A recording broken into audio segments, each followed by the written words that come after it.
Hello everyone. Hearty welcome to sharEveri Global Foundation. It's meetup number 515. Good morning, good afternoon, good evening, whichever part of the globe that you are from. A warm greetings from Coach 𝐬𝐡𝐞 from South India. Once again, I extend my warm welcome to our guest, Coach Dr. Laura Mae Jones. Thank you very much for all of you for your valuable presence. My dear friends, sharEveri Global Foundation is taking a strides, is moving forward in all directions, right from the day one. When I saw the topic, mastering your inner critic for success, wonderful topic. That's what I am very much eager, so curious to know what is lying there. When, why, where, how? With these questions, we are ready to know more and more. With these words, I would like to invite today's prime mover, Coach Professor Sandra Almeida. Welcome, ma'am. Thank you, Coach Arumugam, sir. And I would like to invite our today's guest speaker, who is a very gorgeous female, and she is none other than Coach Laura Mae Jones. We can call her Laura Mae Penrose Jones. Yes. And she is a mindful master, paralegal notary, public author, an international motivational speaker, an artist, empowerment model. And she is always passionate to affect mental health reform by teaching mindfulness, and she is a proud sharEverian. Additionally, she is proud wife of her hubby, Mr. John W. James, who is a retired master sergeant from United States Marine Corps, disabled veteran who served for 30 years. Also, a joyful mother, grandmother, and great-grandmother. She helps to have a ripple of love. She is a hope to be a ripple of love, light for this world. Having been on life support in 2015 and having a near-to-death experience, that was a spiritual experience from her end, she is a true living testimony that we all are created by God. She believes in that. I'm really happy to invite such a person. Her message is to spread love, kindness globally, and to pass her wisdom to all those who are seeking to create a life of inner peace for others and a life of compassion for others, and to make every moment count. And that's why I would love to invite such a great personality on our platform. Please bring your hands together to invite Coach Laura Mae Jones.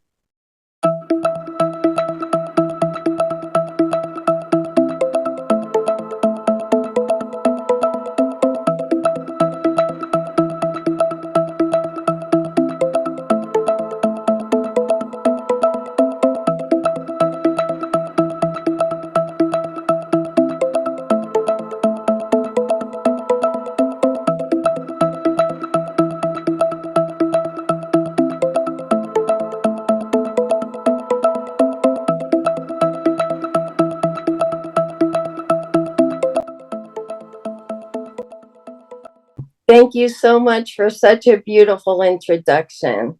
It is with great pleasure that I am here today to speak to you about harnessing and mastering our inner critic. I'm in North Carolina, USA, and I want to have an impact on you today to help lead you to inner peace. And I didn't have inner peace for 57 years. I was very, very severely depressed, suicidal. I was on so many medications, I was kind of like a zombie. And I want to extend, before I get started, my heartfelt gratitude to Ram Babu and all of the participants. Ram Babu created this platform in 2020. I came along in 2021, and I have not seen any other platform grow the way this one has. It has empowered me. It has empowered my family because I've grown and I've learned and I have more confidence. I'm very happy to be here today and talk to you about our thinking, because my thoughts and my thinking put me on life support. We can unleash and master that inner voice, that inner critic that tells us we're not good enough, we're not smart enough, we're not thin enough, tall enough, whatever it is. My house isn't clean enough, whatever it is. Those are negative thoughts that you can beat yourself up. You will end up with a lot of depression and anxiety. You can ruminate over these thoughts and get stuck in them. I want to teach you a way today to let those thoughts go. And the first thing we have to do is understand their origin. Did they come from childhood experiences or social pressure? Did they come from other people? Is it just assumptions that you have made? Because we are not our thoughts. Thoughts are assumptions, rumors. Our thoughts are not the facts. For instance, I had a core belief as a child. My father left when I was 7. And so my core belief was, if my father couldn't love me, I am unlovable. And I stuck on to that for 57 years, and I hated myself. I beat myself up 24 hours a day in my head with constant bullying of myself, putting myself down. And it was a result of being neglected and abused as a child. But as I grew up, I kept trying to change it, but I couldn't. I didn't know how. So in mindfulness, I learned to embrace my thoughts. I learned to accept my thoughts, because our negative thoughts are part of who we are too. We have to accept them. But once we accept them and are aware of them by being mindful, we can choose whether to keep them or let them float by like clouds in the sky or leaves off of a tree. What I want you to do is observe your thoughts. Are they true? Are they facts? If you observe things instead of judging them, you observe what you're doing, what you're thinking, and a lot of times we assumed a lot of things. We think we're mind readers. We think someone doesn't like us, and we have no basis for that other than a feeling. I was such a people pleaser, and I never thought I had any type of controlling nature. But in 2016, my therapist gave me cognitive distorted thinking styles. You dwell on the negatives and ignore the positives. That is something I definitely did. All I thought about was how inadequate I was, how worthless I was, how I wasn't smart enough, how I wasn't educated enough, and how I'd never be. It was a terrible existence. Overgeneralizing. You use words like always. You never stop doing that. You never do this. You always do this. Always in negative, and nothing. Make sweeping statements based on a specific situation. I did that. Jumping to conclusions or mind reading. You interpret things negatively when there is no evidence to support your conclusion.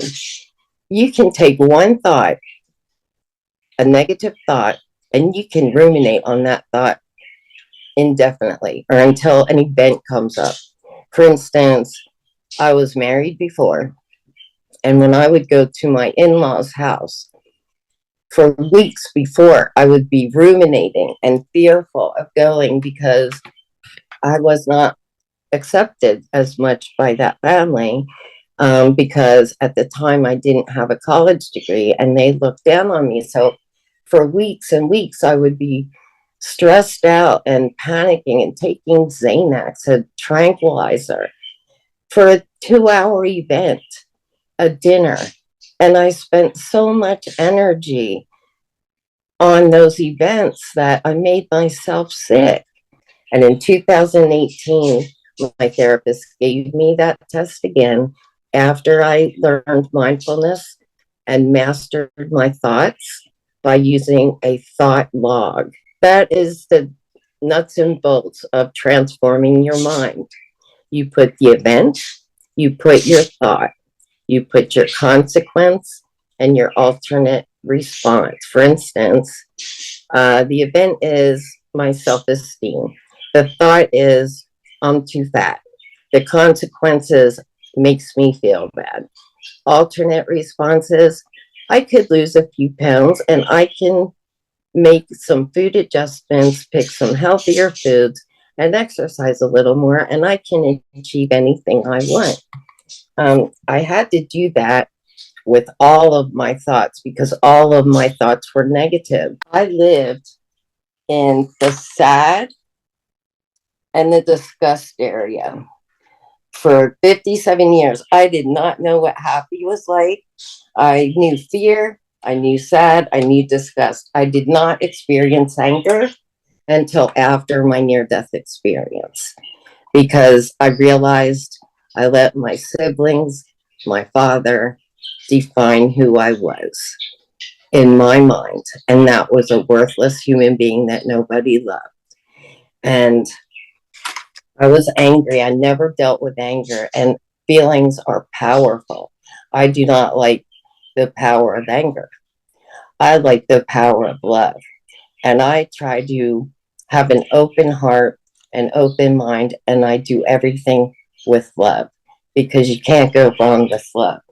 So the problem with feelings, if you're sad, you get secondary emotions. So you can be bored, lonely, depressed, despair, abandoned, and guilty.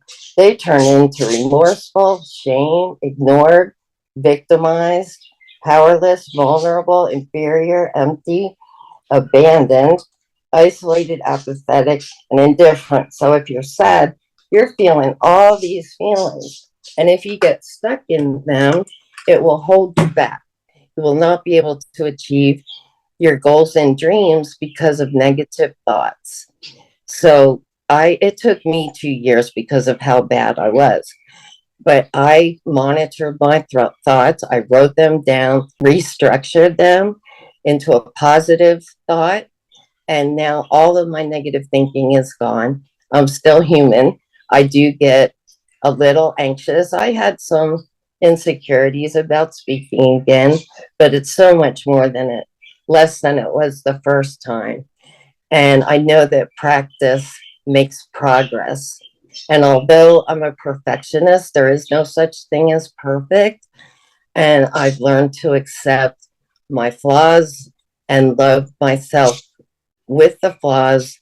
No matter what, I love myself, and I never did. And as a result of mindfulness and doing thought monitoring and observing the facts to make sure that I'm not assuming, because if you assume, you're making an ass out of you and me. So don't assume, observe. A lot of us have black and white thinking. There is no gray. There is gray in the world. Everything is not black and white, bad or good, right or wrong, but we have a tendency to beat ourselves up. And we doubt our abilities, our decisions, and we amplify our flaws, and we undermine our achievements. And I certainly did this. As a little girl, I dreamed of being a cosmetologist, a teacher, a secretary, a mother, of course. And I achieved all of those. I did become a cosmetologist, and then I became a paralegal, and then I became a notary public. And I always dreamed of writing a book, and I wrote my first book and had it published last month at Amazon. It's a small book, and it's called The Mindfulness Passport. So it's a small book. It's an easy read. Once we start reframing and restructuring our thoughts and keep doing it, repetition, you can replace those old negative thoughts that have been warped into your brain. Last week, my son told me the most dangerous thing and our worst enemy is the 6 inches between our ears. And that is so true. It is, because our mind can do terrible things to us. And if you grew up with negative environments or traumas or things like that, it's common to have negative thoughts about yourself and others. And judgments are a terrible thing. They're human nature. They've been passed down for generations. And I didn't even realize I was judgmental, but I was. I compared myself to everyone and I never lived up. So I learned, do not compare yourself to others. You are unique, like a snowflake. You are a masterpiece created by God. And we all bleed red. And we are not better than anyone else, nor are we less than anyone else. And when you practice reframing your thoughts, the negative thoughts begin to lose their power. And reframing harsh words into constructive feedback can be a source of a guide and a motivation for you to change things. I did change things. I was 315 pounds, and that was the biggest thing I punished myself over. And a lot of it was from the medications I was on. And I was able to lose 150 pounds for the second time in my life, which was a challenge. And I am proud to say I've maintained 95% of that weight loss since 2010. I never thought I'd be able to do that. I never thought I'd be able to achieve much of anything. I thought that I was told that no one would ever marry me, that I was going to be an old spinster and things like that. And I have the most wonderful husband. We've been together 25 years.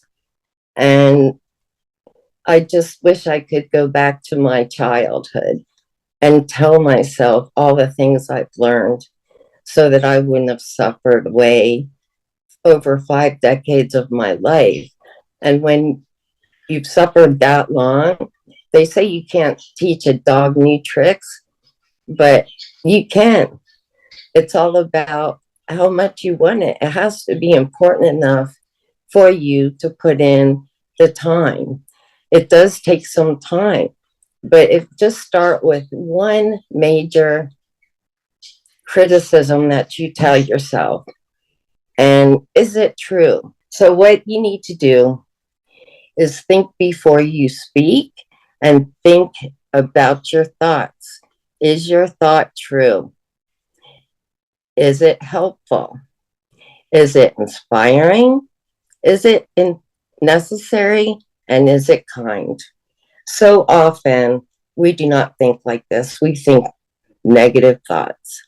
And it's so important to change that, because as a result of that, I completely have inner peace. I am very happy. No matter what I'm going through, I still have been able to maintain inner peace, tranquility.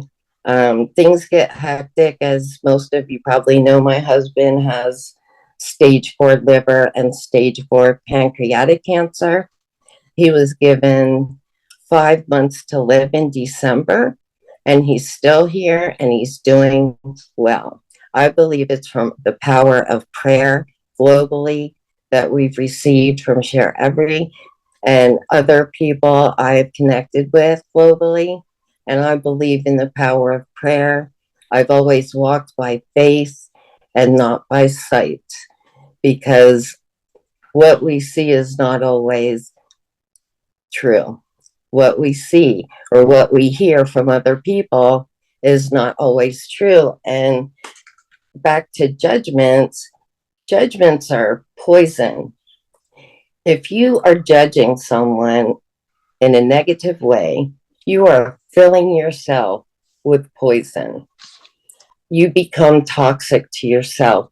And if you spread judgments that are not the facts, you are poisoning someone else's reputation. And they may not know what you're saying behind their back. But if it's not the facts, you could damage that person's reputation because you're going by opinions. So we have to learn not to judge people, observe the facts, and try to stay away from labeling people. Everything is about labels these days. It is.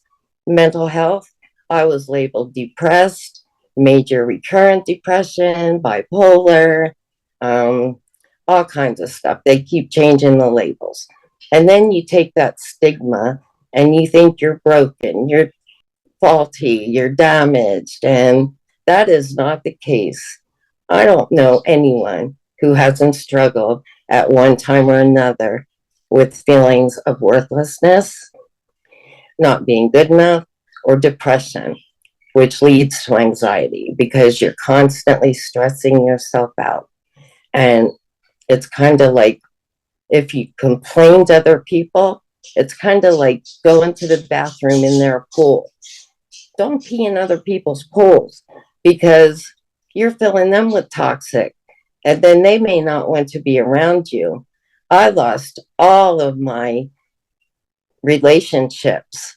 And when I was married before, I was in abusive relationships because of my low self-esteem.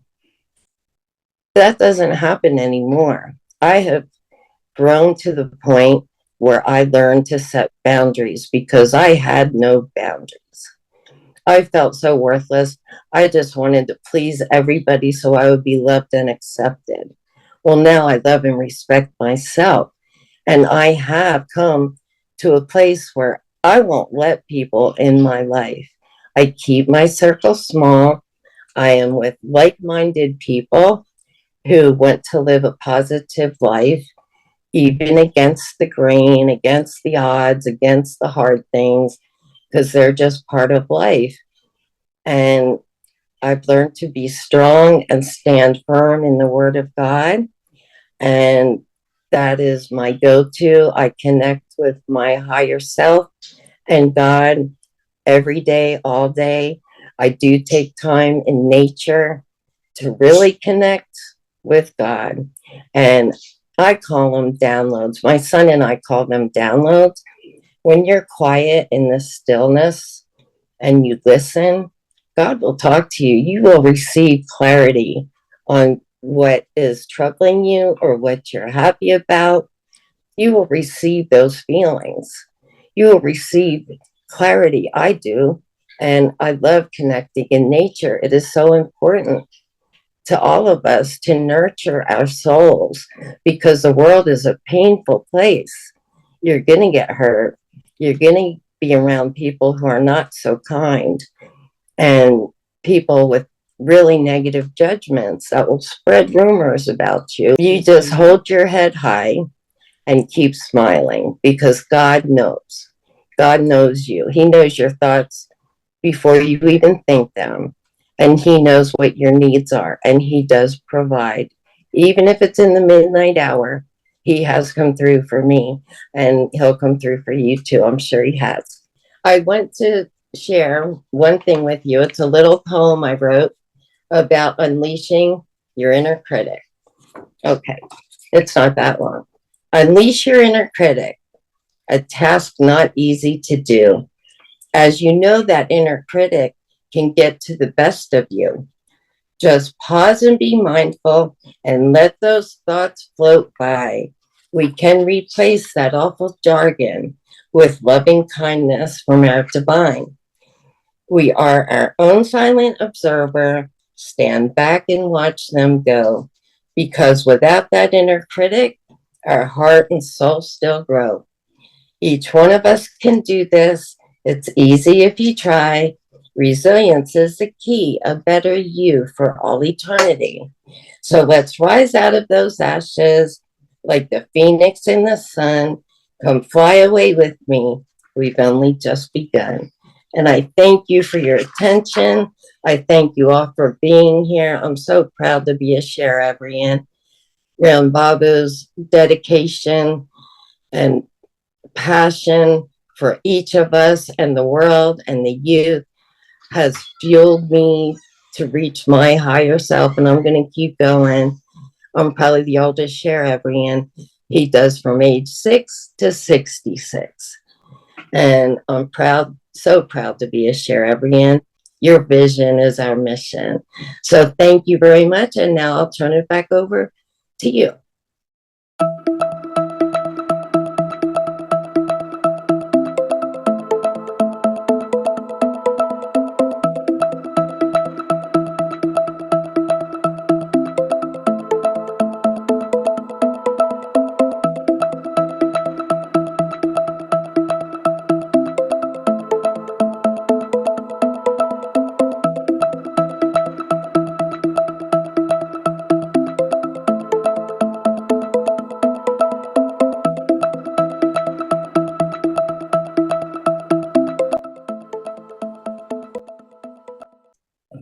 Wonderful.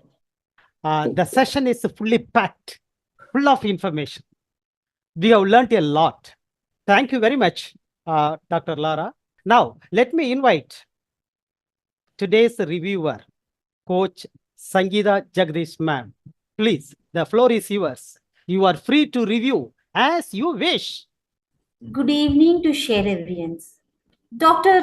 Laura Jones, I'm very glad to hear your speech today. I think all of us should give a round of applause for this. I thought what you're going to speak on master for your inner criticism. And that was very clearly, you just told us that, and how for 57 years, how you had so much of depression and how you controlled. I was just, that's how my mind was flickering around here and there. And the gratitude which showed to the people, that I really enjoyed. And how it empowered, the minute you have a gratitude, how it empowered you and your family. The minute you started, you said, we are not our thoughts. I absolutely agree with you.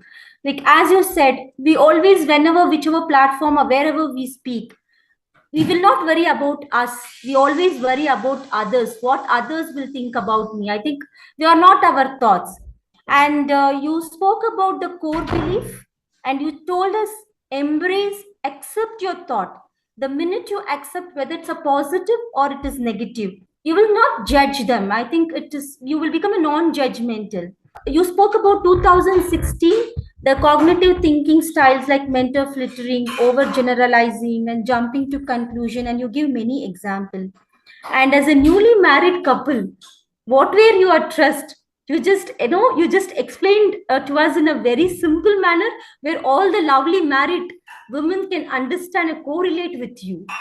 And you spoke about our thought log, like you gave her different kind of table, like the event, the thought which comes, and the consequences, whether it's emotional or behavioral, and alternative responses. Just jot it down. I think then you can start judging about yourself, like where you're standing and how you have to. Your feelings are very powerful. No, you can just play with your feelings, whether it is a negative one or a positive one. And you said you can just start changing people with love. It is so true. And then you said, don't judge the people with negative. The minute you start judging, you're creating your own poison for yourself. You become a toxic without knowing about the people you peak, you become, you're spoiling the reputation. I think people have to understand it's not only whatever, how many people we are here. I think this story has to go. Without knowing people, don't just spread the rumor. Understand in which situation they are, and then start judging the people. Stay away from the rumors. It's only if you give your ears, you listen to others. The minute when people talk about others, if you're just staying away from them, I think you will not label them.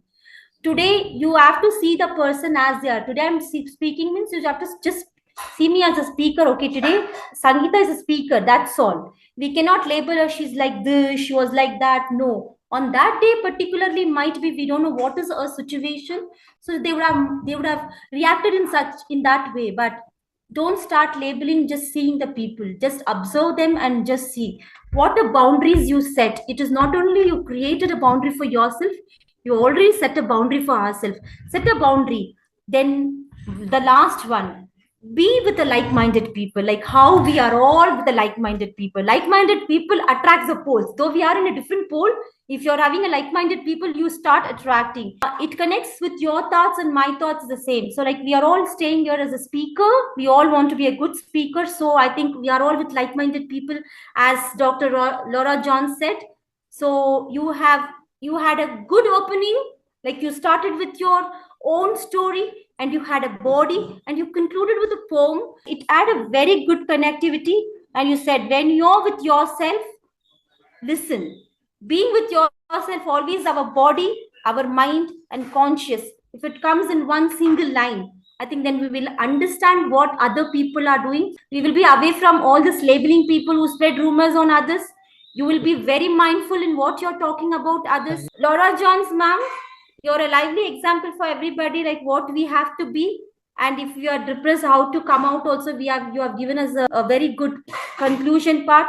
So I hope all of us will follow, and thank you for very pleasantly listening to me. And thank you, Arumugam sir. Over to you. Thank you, Coach Sangeeta Jagdish.